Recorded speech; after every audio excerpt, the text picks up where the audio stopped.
Welcome to our Roto World NBA Finals preview. Ahmed Fareed with our NBA analyst from Roto World, Tommy Beer. Tommy, let's talk about NBA Finals for the next 10 minutes or so here. So we got Raptors versus Warriors. Everyone thought Warriors, that's going to happen. It's a foregone conclusion. A lot of people thought we'd see the Bucks in this situation. How surprised are you that we see the Raptors in this situation? Yeah, I think you have to give the Raptors a lot of credit. Obviously, they were the significant underdogs in the Eastern Conference Finals, going against a Milwaukee team that, finished the first seed in the Eastern Conference.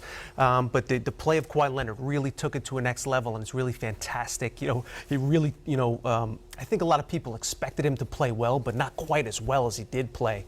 So there's obviously Kyle Lowry exceeded expectations as well. Pascal Siakam, they played to their depth defensively. It's kind of been their signature throughout this postseason in each of the 3 rounds they played. I think you have to give the Raptors a lot of respect going into this finals. They were on the edge of obviously overtime in Game 7 against the Sixers in the Eastern Conference Finals, down 0-2 to Milwaukee. This is a team that has fight, and obviously the Warriors are going to be the favorite. They're, according to Vegas, they're the prohibitive favorite. But the Raptors have played very well at home. They have home court advantage. They have arguably the best player on the planet right now in Kawhi Leonard. Maybe we can talk about that a little bit. Make no mistake, the Raptors deserve a lot of credit, and they are a live dog going into the finals. Before we get into the finals, safe to say that the Raptors won this trade, that it was worth it to make this trade for Kawhi Leonard? Even if they don't win against the Warriors, I think just being here makes it all worth it for them. 100%. Obviously, they got rid of the DeMar DeRozan contract was, whether it was a bad contract or a decent contract is up for interpretation. But I think without a doubt, they can, Masai Ujiri can go to bed at night knowing we did the right thing with this trade. It turned out, returned fantastic benefits. The first time in the franchise history that they advanced the finals. That alone, in terms of economic impact, etc. And just as importantly, I think this puts them in a very strong position to go to Kawhi Leonard on July 1st or June 30th and say, listen, Kawhi, if you want a chance to win a championship, as I assume most competitive players do, you want to come to and stay in Toronto. We have a great young core here. Pascal Siakam, OJ Anunoby hasn't even played yet. He's another piece that they're going to look forward to in the future. So they can, again, I think at the time of the trade, if we want to put percentages on it, maybe 15, 20% that he resigns in Toronto. I think now it's up 50%, 60%, somewhere in those, obviously trying to read Kawhi Leonard's mind is a challenge.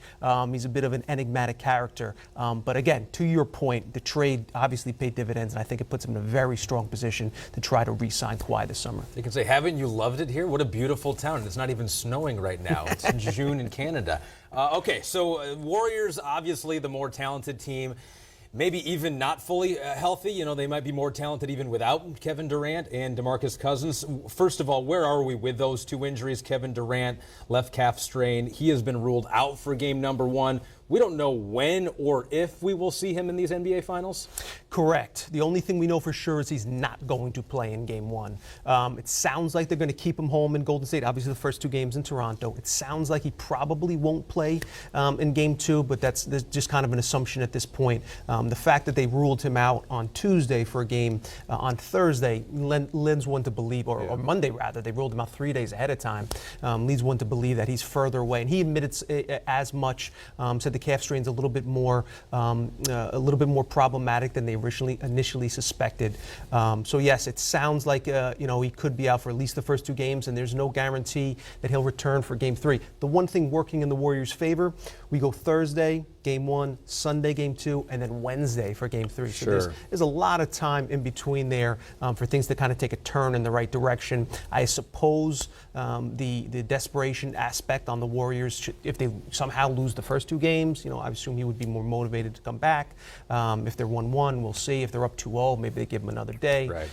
So we'll see how that plays out. So he's out, game number 1. DeMarcus Cousins questionable for game number 1. May see him back sooner than Kevin Durant. I think part of the question is not their availability, but also if they do come back, integrating them both into the system. We've seen with the Warriors in the past where sometimes with the first couple games back and Kevin Durant and Steph Curry, how do they play and mesh together once again?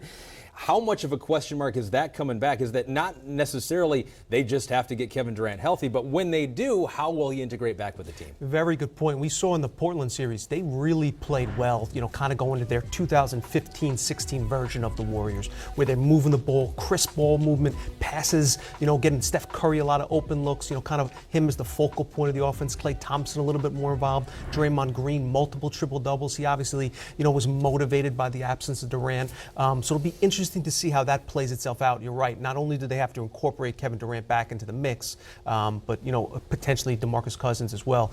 That being said, it never hurts to have one of the most talented basketball players on the planet, back in the lineup. Makes things a little easier for sure when you have Kevin Durant. You have him as an option. So if you're the Raptors, you're looking at this, okay, maybe you might catch a break and Kevin Durant may not be 100% or play at all. DeMarcus Cousins may not come back. You still got to face Steph Curry, Draymond Green, Klay Thompson. You do have Kawhi Leonard. So if you're Toronto, what needs to go right for you to win this series? What's the game plan? The game plan is obviously it's almost impossible for Toronto to be successful without Kawhi Leonard playing up to that Kawhi Leonard Eastern Conference Finals. He has to be the best player in this finals. 100%. As we've seen in years past, especially going against a dynastic, incredible team with transcendent talent like the Warriors. If your best player doesn't play well, you can't win. I mean, in the last 8 years, did the Heat and/or the Cavs ever win a game that LeBron James didn't play exceedingly well? Right. And that's kind of what we're looking at from the Raptors' perspective. They have some depth. Obviously, Fred VanVleet has played a little well.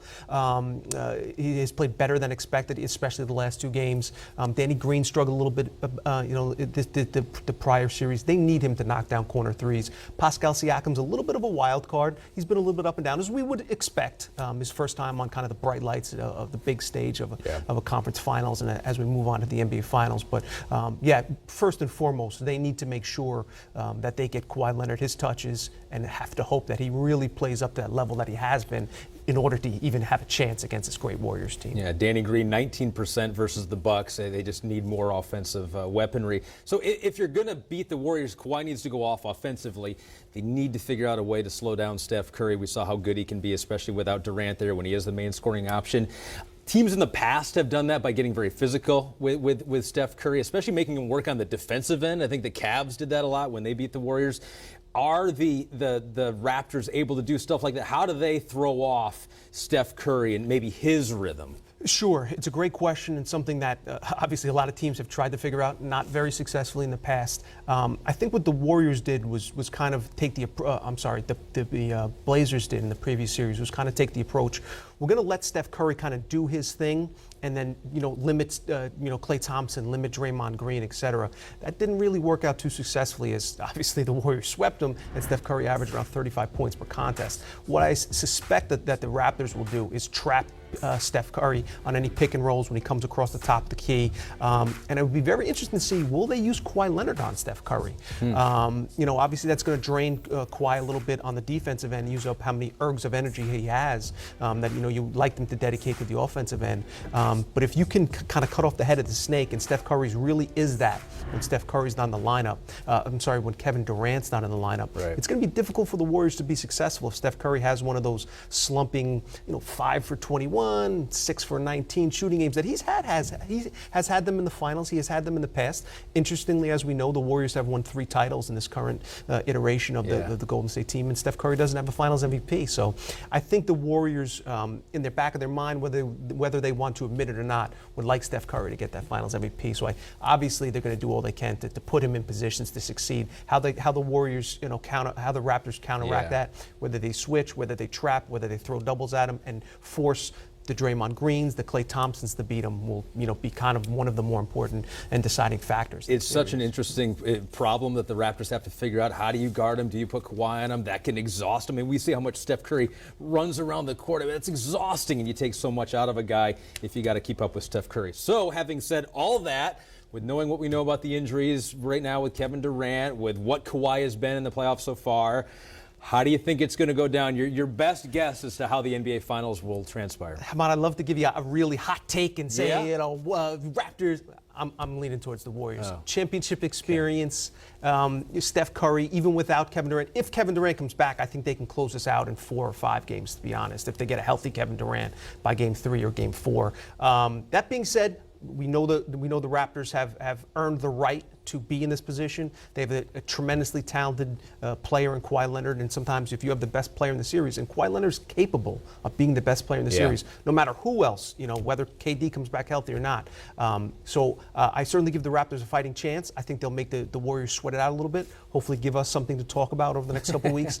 That being said, I'm going to go with the Warriors in 6. Yeah, a lot of people would like that in Oakland too. The last game being at Oracle Arena could be an NBA Finals victory over the Raptors in game number 6. A lot of people predicting that. We'll see how it all goes down. You got to play the game to figure it out. We don't know exactly how it will all happen, but we do know one thing for sure. For all the information, you can go to rotoworld.com. Tommy Beer, our NBA analyst, has all the information every day of the week for you over there. Thanks, Tommy, for breaking this down for us. Thanks for having me, sir. And enjoy the NBA Finals.